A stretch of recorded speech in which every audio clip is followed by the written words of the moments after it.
My name is Jordan Malik. I'm 34 years old.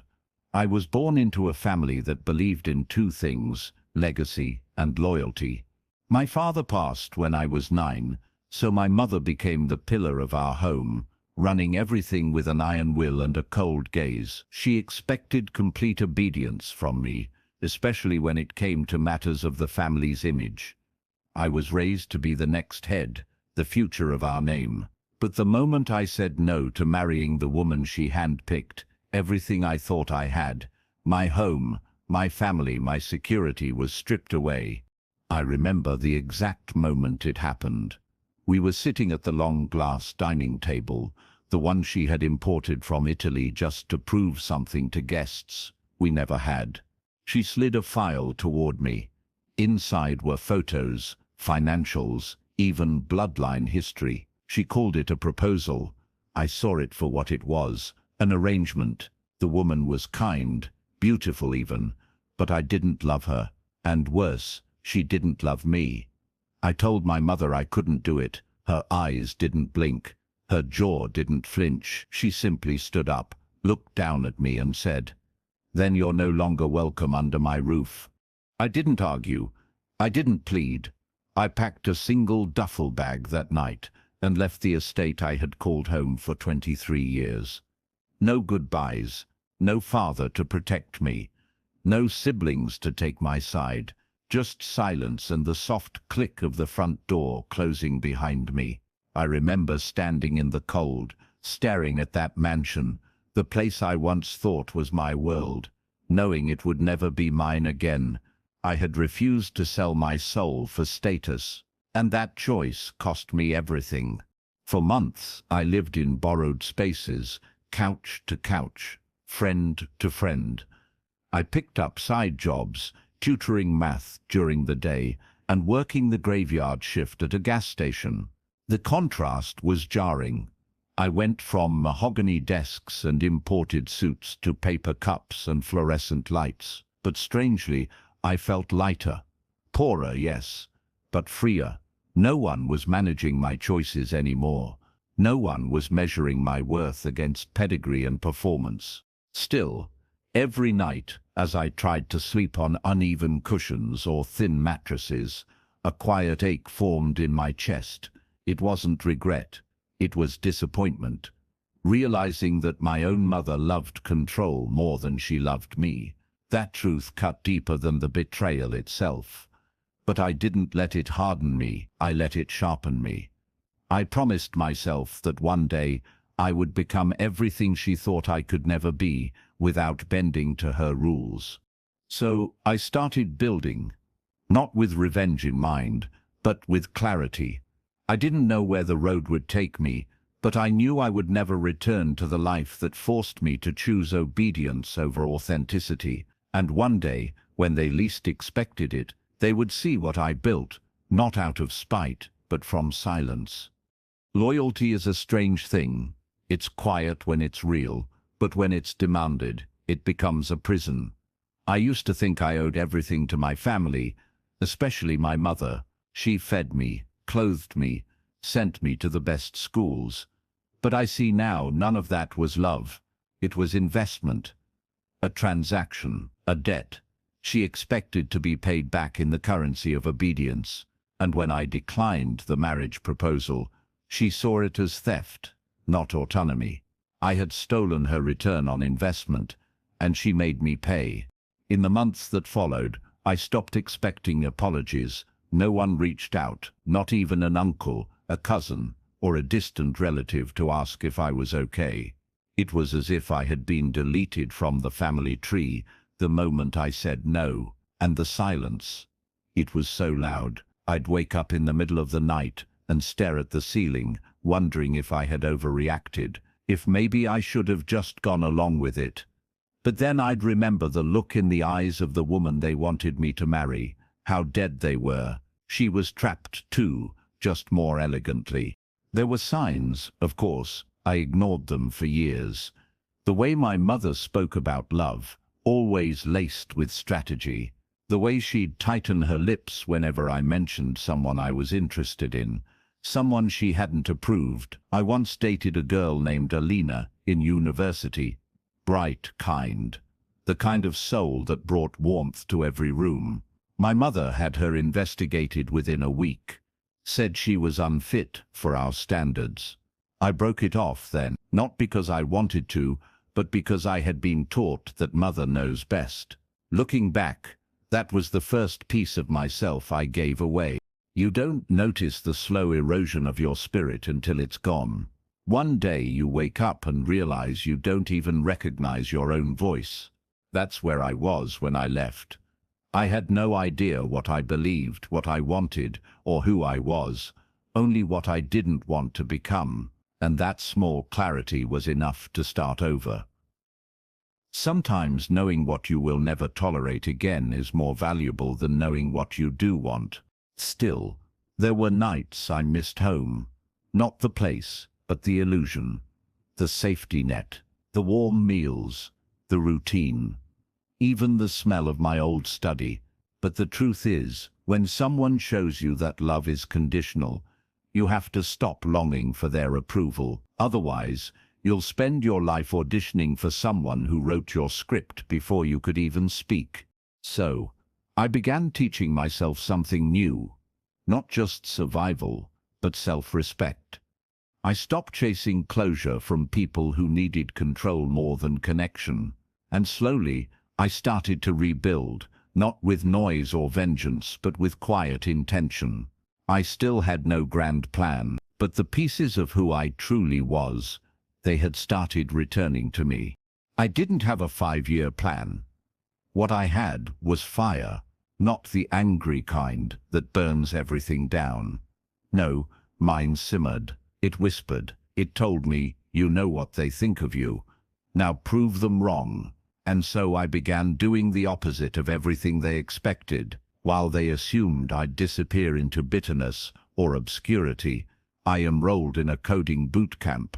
I figured the world was changing, and I needed a skill no one could take from me, something I could build, scale, monetize, quietly. It wasn't glamorous. I lived in a studio apartment that shook every time the subway passed underneath. I ate canned soup and toast for weeks at a time. But the hunger kept me focused, both literal and spiritual. Every line of code I wrote, every bug I solved, felt like a brick laid in the foundation of my future. And eventually, it wasn't just code.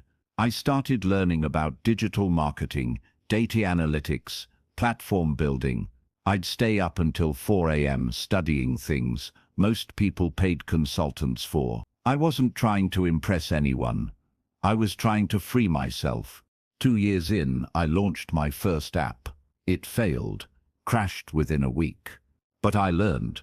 I watched the metrics, noted where users dropped off, studied competitors. I failed 5 times before one finally caught traction, a finance app for freelancers. Within 6 months, I had 100,000 users. Then the investors came knocking. I didn't take their money, not yet. I wanted control, not just ownership, but sovereignty. I remembered what it felt like to be a puppet, to be someone else's project. Never again. I changed my name on the platforms, used only my initials, JM, to keep things quiet. I built a small team, paid them well, gave them equity. We weren't flashy. We didn't rent Lamborghinis or post photos in Dubai. We just worked. And slowly, our software became essential, not viral, not loud, but reliable. And that kind of reputation, it grows without needing to shout. Within 5 years, I had 3 functioning companies, all bootstrapped, and still, my family had no idea. Then, one day, I saw her. The woman I was supposed to marry. We crossed paths at a tech conference, of all places. She was there as part of a marketing agency, presenting on branding. Her eyes widened when she saw me. But I only nodded, politely. She was married now, ironically, to a rival of one of my early competitors. We spoke briefly. Her words were cautious, but her eyes said everything. "You made it out." And I did. We both had, just in different directions. That night, I booked my first private flight, not out of ego, but to mark a turning point. I wasn't rich yet, but I was free. And for a man who was once cast out for choosing integrity, that felt like a miracle. Still, I wasn't ready to be seen. Not yet. I had one more thing to build, something that would change everything. It began with a letter. Not from my mother, she hadn't reached out in 11 years, but from my cousin Daniel. It arrived in a thick ivory envelope with our family crest embossed in gold, as if the weight of tradition might soften the blow. Inside was an invitation. A gala celebrating the 100th anniversary of our family's real estate empire. I was expected, he wrote. "It's time to come home," he added. But this wasn't home anymore, and I knew better than to believe a gathering that glittered with champagne and legacy would welcome the son they'd banished. Still, something about it stirred me. Not resentment, just curiosity. I logged into the private boardroom software I now owned, pulled the latest figures, and looked through the real estate portfolio my company had quietly acquired over the past year. 5 buildings, all downtown, 3 of them leased to subsidiaries owned by my mother's empire. It was poetic in its simplicity. They didn't even know I was their landlord. I hadn't bought them out of revenge. I bought them because they were undervalued. But now they were leverage.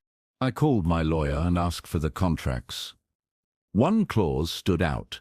The lease terms would expire in 6 months, and renegotiation rights fell solely to the property owner. Me. I wasn't going to evict anyone. That wasn't the point, but I was going to walk in that room and let them feel the discomfort of not knowing just how much power had shifted. Let them sense, even for a moment, that the silence they forced on me had grown teeth. I arrived at the gala in a black suit, unbranded, tailored to fit, not flaunt. The valet hesitated when I gave him my name. I saw the whisper pass through him, the way he glanced again at the guest list, and then he nodded. Inside, the chandelier-lit hall shimmered with elegance, but I wasn't intimidated. I had built things far more impressive with a laptop and a stubborn will. I moved through the crowd quietly, greeted a few unfamiliar faces, accepted a drink I wouldn't finish. And then I saw her, my mother, standing by the staircase in a dark emerald gown, surrounded by board members and family friends. Her posture was the same, perfectly erect, cold, untouchable. But her eyes widened, just slightly, when she saw me. Not enough to show weakness, just enough for me to see that she hadn't expected this version of me. Not the boy she sent away, not the son she tried to mold, but a man who had become something else. Something she didn't build and couldn't control. She didn't approach. Neither did I. We locked eyes for a moment, and I gave a small, respectful nod. Then I turned and walked toward the man, speaking about legacy on the stage. He was touting numbers, growth, reputation. What he didn't know, what none of them knew, was that half the buildings in his speech had a new signature on the deed, mine. 2 weeks after the gala, the requests started coming in. A polite email from the corporate liaison at my mother's firm asking to touch base about lease renewals. Then another, this time more urgent, from her CFO. I didn't reply immediately. I waited deliberately, not to punish, but to pace. Power, I'd learned, wasn't in dominance. It was in restraint. In watching the storm gather and knowing you could stop it with a whisper, but choosing when and how. When I finally responded, it was through a legal representative, professional, distant, and precise. I offered a meeting, not at their office, but at a neutral downtown conference space. No names on the glass, just a room. They arrived dressed in quiet desperation. 5 suits, my mother included, carrying files and facades. I greeted them calmly, offered coffee, and let them talk. They assumed I was a middleman. That was clear. Until I opened the file with the new lease terms, modest increases, stricter performance clauses, and one key change, the ownership signature at the bottom. Her hand trembled, just slightly, as she read it. The room fell into stillness. She looked up, eyes sharp, trying to regain composure. "This is your name," she said, more to herself than to me. I nodded. "It has been for some time. No gloating, no I told you so. Just truth." The silence in that room was heavier than any insult I could have delivered, and in that moment, every assumption they had clung to shattered. I was no longer the obedient son who could be cut off and erased.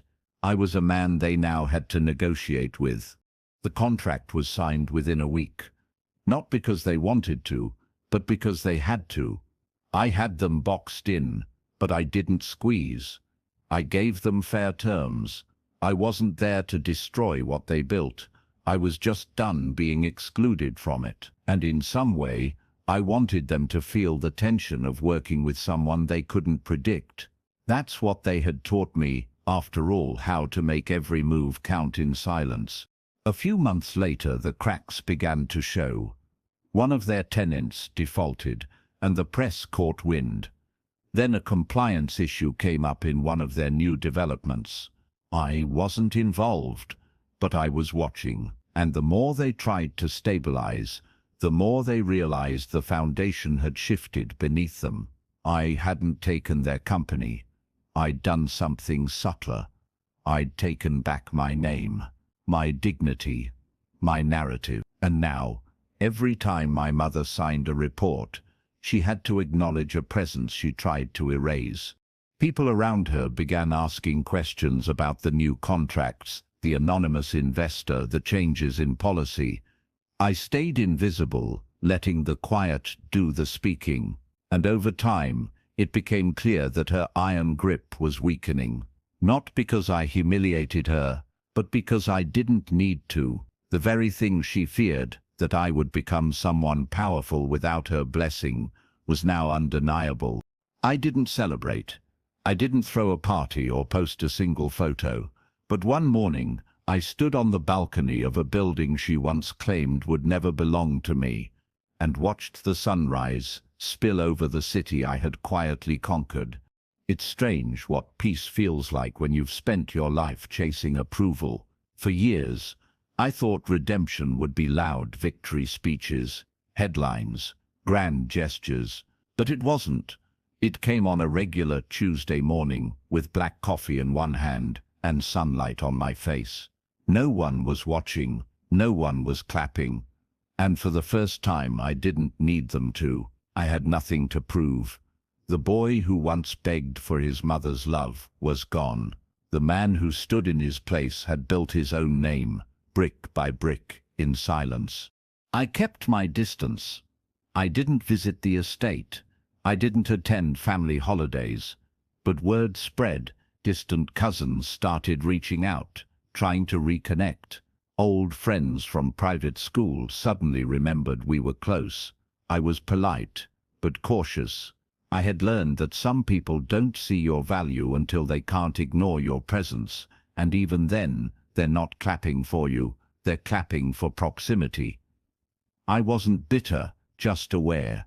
I knew now who I was without applause. One day, I received a handwritten letter from her, my mother, just a single page. No apology, just 4 words. "You did it, Jordan." No return address, no invitation. That was her version of surrender, her way of admitting in the only language she knew that she had been wrong. I didn't cry, I didn't even smile. I simply folded the note and placed it in the drawer beside my desk. Not out of sentiment, but out of recognition. That moment was never about her. It was about me finally not needing it. I started mentoring young men after that. Ones who came from difficult homes, who were told to be someone else's version of success. I didn't tell them my full story. I just listened, offered what I had, and reminded them that identity is built, not inherited. I saw in them the same fire I once had, the need to escape a mold that no longer fit, and if I could shorten their climb, even by a little, then none of it was in vain. Eventually I bought a small home outside the city, nothing grand, just space, quiet and light. I filled it with books, plants, music. I hosted friends, not to impress, but to connect. I learned to cook, learned to rest, learned to stop measuring my worth in resistance. Because I had already won, not when I signed the deal, not when they recognized my name, but when I walked away that first night, duffel bag in hand, and chose truth over comfort. And now, when I hear the sound of a jet's engine overhead, I sometimes smile, not because I own one, but because I remember what it felt like to board one, alone, as a man they thought would never rise again. I didn't just walk off that jet to prove them wrong. I walked off it to prove to myself that peace is earned, not inherited. And sometimes the best kind of revenge is becoming the man they never saw coming without ever having to raise your voice. The days after the contract signing were revealing. I thought I might feel victorious, even smug, but I didn't. What I felt was stillness, like I had pulled off a high-stakes chess move without needing to say checkmate. My mother and her board now operated under conditions I authored, and yet I kept my distance, that silence. It wasn't passive, it was power, letting them wonder how far my reach extended, how long I'd been watching, was more effective than any confrontation could have been. But the silence had weight. I started hearing whispers through colleagues, investors, even an old mentor. There was talk about instability in her leadership, how decisions seemed more reactive than strategic. They said the matriarch was distracted. Some even suggested she was losing her edge. I didn't contribute to any of it. I didn't need to. The cracks were showing not because I attacked her empire, but because I'd become part of its foundation, quietly, precisely, undeniably. One of her VPs reached out to me discreetly. He wanted to talk, said he admired how I'd built something real. He didn't mention my mother. He didn't have to. That meeting turned into a second, then a third. Within a month, 2 of her executives had quietly moved to one of my subsidiaries. I never poached anyone. They came on their own, because people don't follow power, they follow clarity. And I had become the calm eye in the storm they once called leadership. Behind the scenes, I expanded. I acquired tech platforms that intersected with the real estate sector, creating integrations that reduced overhead and increased scalability. And guess who started using my software? Her company. Again, they didn't know. It was all white-labeled, licensed, layered, behind names they'd never traced to me. But slowly, I became the unseen current beneath their operations. And that's when I realized I wasn't on the outside anymore. I was under their feet. Still, I stayed invisible. I didn't flaunt my success. No headlines. No social media. I knew the minute ego entered the picture, the game would shift. And I wasn't done building yet. The more they operated without knowing my hand was in everything, the more they revealed who they really were without masks. It was like watching actors forget the audience is still seated, and what I saw only confirmed what I already knew. Their kingdom was built on fear, not trust. Then I got a call, not from them, but about them. A city project they'd been chasing for years was about to open for bids. The contract, worth millions. The gatekeeper, a board I now sat on thanks to one of my newer ventures. I didn't speak at the meeting, I just listened, but when the votes were cast, their bid was quietly dismissed. Not because of me, because of merit. The world had changed, and they hadn't. After the city contract slipped through their fingers, something shifted. The phone calls stopped being polite. I began receiving messages through intermediaries, people who never used to give me the time of day, now asking for coffee, advice, catch-ups. The tone wasn't aggressive, it was uncertain, unsteady, like they were trying to figure out how I had managed to grow this far without making a single sound. But I didn't engage. I wasn't building a moment. I was protecting momentum. I heard from my cousin Daniel again. This time not through a letter, but a direct call. "I think they finally understand what you've become," he said. I didn't answer right away. What do you say to a family that exiled you, then forgot you, then found themselves working for your name without knowing it? He told me there had been arguments in the boardroom, questions about outdated leadership, subtle motions for change. And my mother, she was no longer the silent commander of the empire. She was now defending herself, often and with visible strain. What Daniel didn't know, what none of them knew, was that I had already drafted plans to acquire the tech firm that powered half of their tenant communication systems. They'd been using the platform for years, but the ownership trail had shifted quietly through a shell of holding companies. Now it was coming into my control. I wouldn't shut them out, but they'd have to pay, not with money, with awareness. They'd have to reckon with the name they erased. That was the cost. I walked into that acquisition meeting the same way I had walked into the gala, calm, centered, unknown. I didn't wear anything flashy, just a quiet grey suit and a mind full of strategy. The CEO of the firm shook my hand, complimented me on my discipline. "You've managed to do what most loud founders can't grow in complete silence," he said.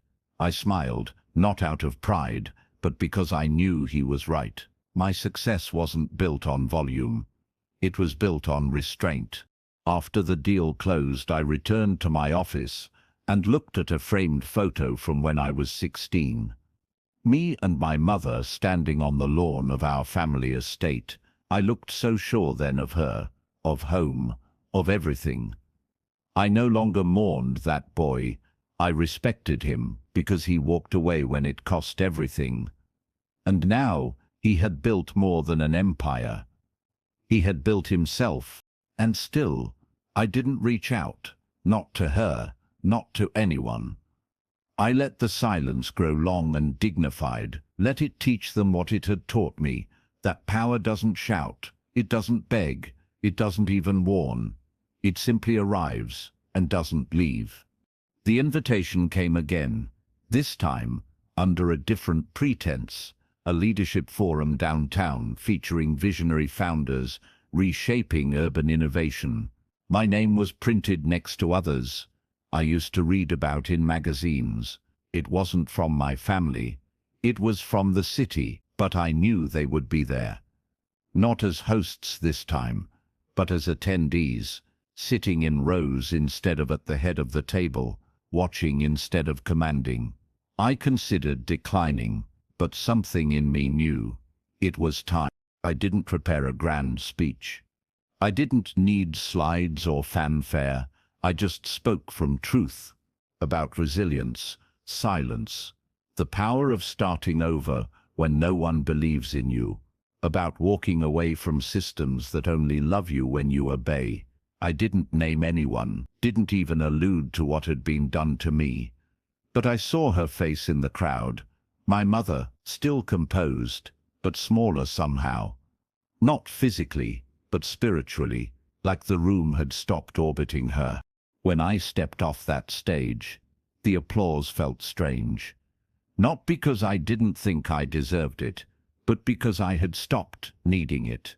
The validation I once craved now felt unnecessary. I wasn't trying to impress anyone. I was just standing in a story that had already been written in sweat, in sacrifice, in quiet resolve. And for the first time in my adult life, I realized I had become a man without asking permission. Later, during the cocktail hour, I was approached by a woman I hadn't seen in over a decade, an old family friend. She said, "Your mother," she looked at you like she didn't know who you were. I nodded. then replied, "That's because she never tried to." And in that moment, I felt something I hadn't expected. Not anger, not triumph. Just peace. The kind of peace that comes from being seen, but only after no longer needing to be. Before I left, I walked past her without stopping, but this time I didn't avoid her gaze. I met it fully, calmly. She opened her mouth slightly as if to say something, but I didn't wait. I gave a single nod and kept walking, not to dismiss her, but to let her feel, in full, the cost of silence, the kind of silence that is not cold, but final. I stepped into the night, city lights warming the sidewalk, and for the first time in years, I didn't feel like I was proving anything. I was just arriving. Fully, authentically, quietly victorious. I returned home that night to the sound of jazz playing low in the background. The way I always left it. My house wasn't grand, but it was mine, not built on inheritance or image, just patience, grit, and a refusal to disappear. I walked past the living room wall, lined with books, and toward the framed photo I had kept hidden for years, not to honor the people in it, but to remind myself where I started. My mother, my father, and me, aged 7, all smiling in a frozen lie. That photo used to torment me. For years I couldn't look at it without feeling resentment. But now I saw it differently, not as a symbol of betrayal, but as evidence of my evolution. The boy in that photo thought family meant loyalty. Now I knew better. Family, real family, is who sees you when you're invisible, who believes you when no one else does. And sometimes it's not the people who share your blood. Sometimes it's the ones who walk with you through your darkest winters without asking to be owed. The next morning, I received a call from the chair of a board I'd recently joined. They were asking if I'd be willing to mentor a group of new founders, many of them from immigrant backgrounds like mine, all of them building in silence. I accepted immediately, not because I wanted recognition, but because I knew what it meant to start from nowhere. To be seen as invisible until you become undeniable. And this time, I wasn't just building companies, I was building bridges. Later that week I drove past the old estate. I hadn't been back in over a decade. It looked smaller somehow. Not physically, just stripped of the myth I had once wrapped it in. I parked across the street and sat for a while, watching the wind stir through the iron gates. I imagined the younger version of myself, walking up that driveway, unaware of the exile waiting behind the door. I wanted to tell him he'd be okay. That one day, he wouldn't just survive, he'd rise. I didn't get out of the car. There was no need. Some places aren't meant to be returned to. Not because they still hurt, but because you've simply outgrown them. I drove away not with a heavy heart, but with a calm one.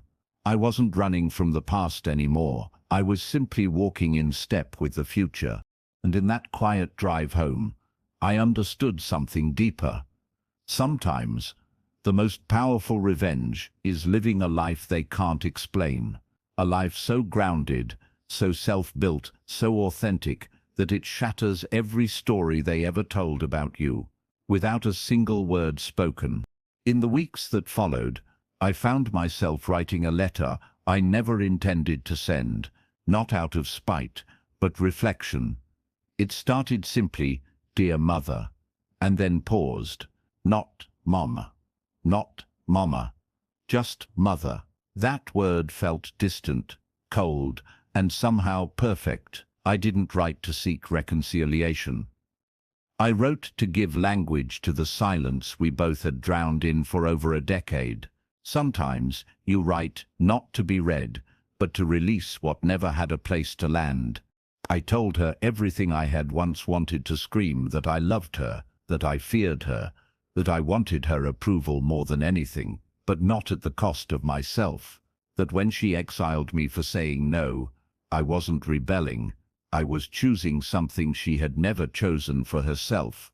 Freedom. I wrote about the nights I starved quietly, the mornings I walked to jobs that paid pennies, the humiliation of starting over when no one believed in me, and how those were the exact moments that taught me who I really was. Then I wrote about the wins, not the financial ones, but the invisible ones. The moments I walked into rooms full of men who doubted me and walked out with their respect. The people I mentored who now stood tall because someone finally saw them. The nights I fell asleep without shame pressing into my chest. The mornings I woke up without bitterness in my throat. I had become a man not in spite of her rejection, but because of it. I ended the letter with a single line. You taught me how to build an empire. I just chose to do it without cruelty. Then I folded the paper and placed it in the drawer with her earlier note, the one that read, "You did it, Jordan." Together, they felt like closure, not a conversation, but a conclusion. No reconciliation required, just two souls who made their choices and lived with the weight of them. People often think power is about dominance. But I've learned it's about dignity, about the ability to sit in a room full of people who once dismissed you and not need to prove anything. To walk into your own life with your head high and your heart light. That's a kind of wealth money can't touch. That letter still sits in my drawer, not out of longing, but out of remembrance, a quiet monument to a war that ended without a single word of surrender, only the undeniable weight of evolution.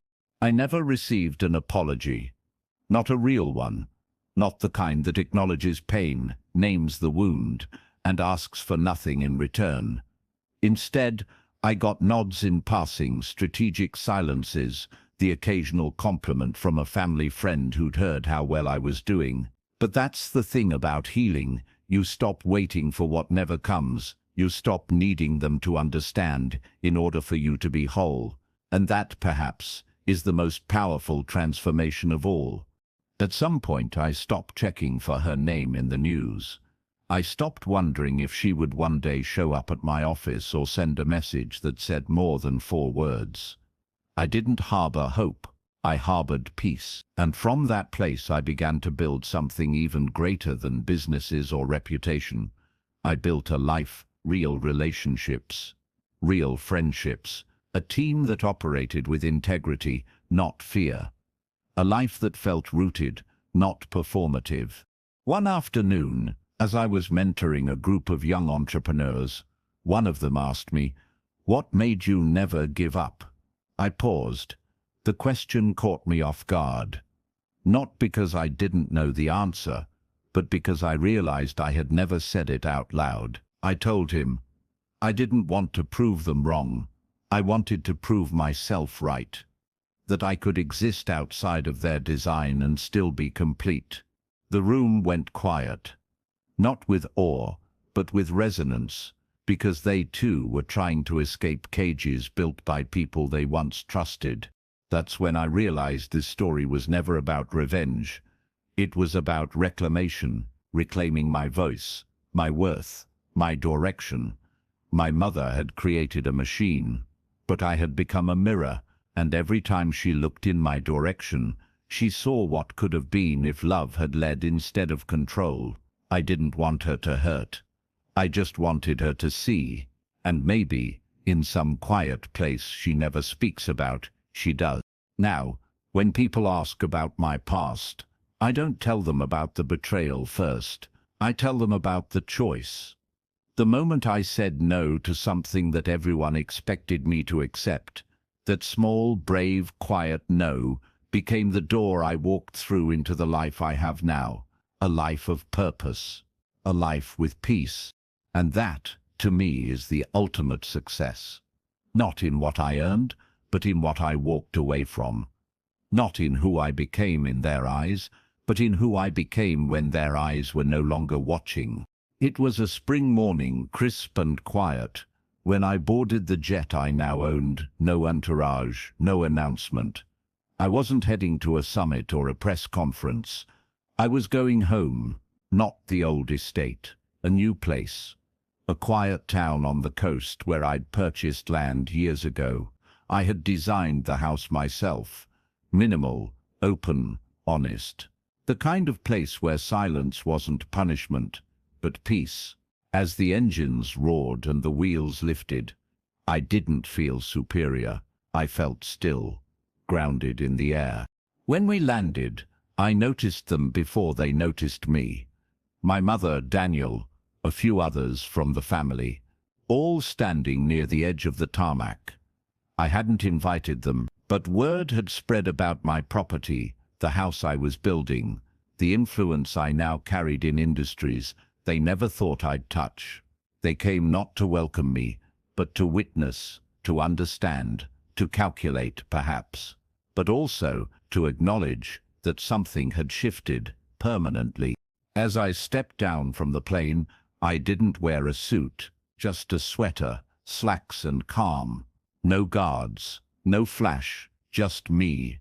A man they once told would amount to nothing without their approval, and now they watched me step onto solid ground, not with a smirk, but with serenity. My mother's eyes locked on mine. She didn't speak, neither did I, and that was enough. She understood what I had become, and what she had lost the day she chose control over connection. I walked past them slowly, nodded once and moved on. Not to escape, but to arrive. I had no more to prove, no debt to settle, no praise to collect. The empire I had built wasn't made of glass and pressure, it was built of truth.